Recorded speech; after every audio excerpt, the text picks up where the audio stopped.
По Невскому плелась со службы компания коллежских регистраторов и губернских секретарей. Их вел к себе на именины именинник Стручков.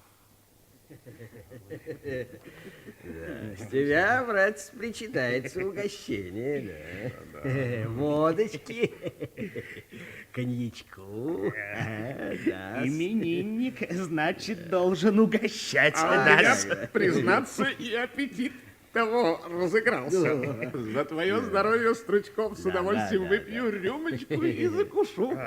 Да и пожрем же мы сейчас, братцы, страсть как пожрем. Жонка пирог приготовила.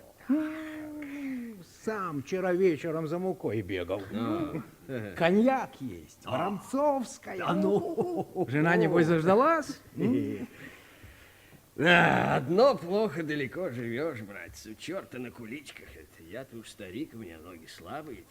Да мы уже пришли. Ну вот. Пожалуйте, господа. Не оступитесь, тут ступеньки. Так. Ну вот мы и дома. Сейчас дверь откроем и пожалуйте. А запах-то запах. Даже на лестницу пробивается. Да, гусем пахнет. Гусем, гусем, гусем. Да не мешкай ты, открывай скорей. Сейчас. Вот, пожалуйте, проходите, господа, в переднюю. А запах-то какой. Чувствуете? Это жена гуся зажарила и пирог спекла. Да, запах действительно соблазнительный. Раздевайтесь, господа. Кладите шубы на сундук.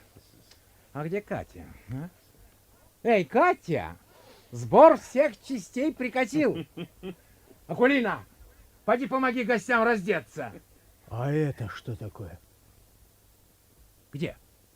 Да вот, на гвозде висит. Ну, посмотрите-ка.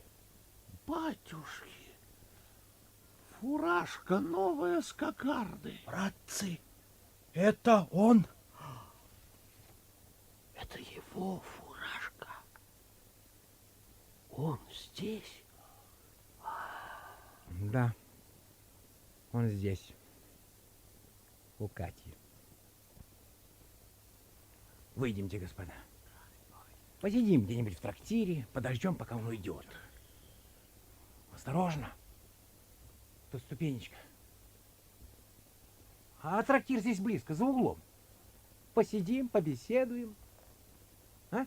Идемте, Ну, пойдемте.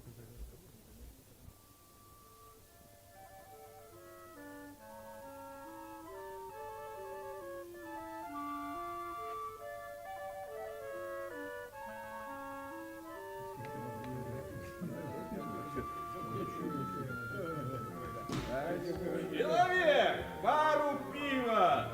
Господа, тише. Вот тут и сядем в уголку, тихо, смирно. А потом и пойдем ко мне. Вы учуяли гусем-то как пахло? Гусем у тебя пахнет, потому что гусь у тебя сидит. Вот черти его принесли. А он скоро уйдет? Скоро, больше 2 часов никогда не сидит. Ой, братцы, есть хочется. Первонаперво, как придем, мы водки выпьем и килечкой закусим. Чего извольте заказать? Принеси нам, братец, чаю. Самого лучшего. А что еще прикажете? Ступай, неси, чего велено.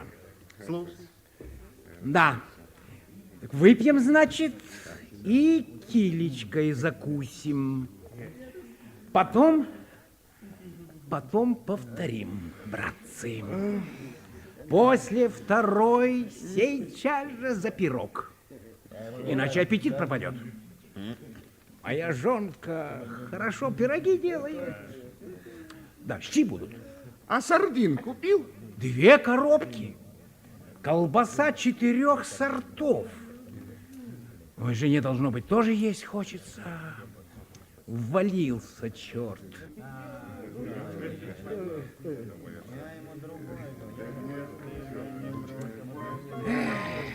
А не пора ли нам в обратный путь, дороженька? А то щи-то прокиснут. Идемте, братцы.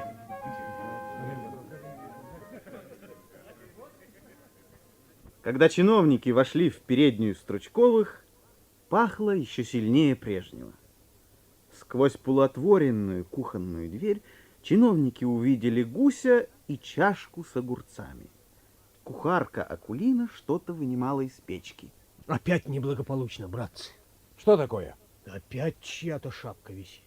Другая теперь. Кунья. Это Прокатилова шапка. Выйдемте, господа. Переждем где-нибудь.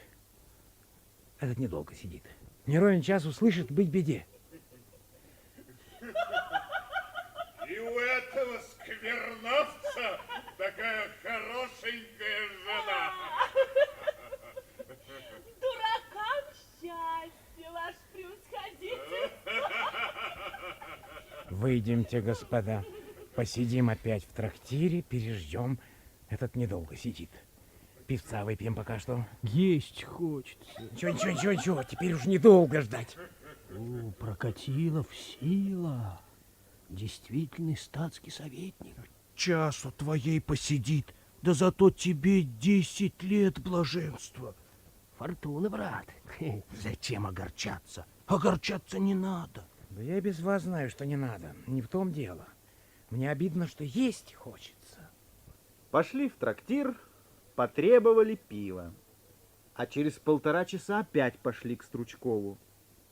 Кунья шапка продолжала еще висеть на гвозде.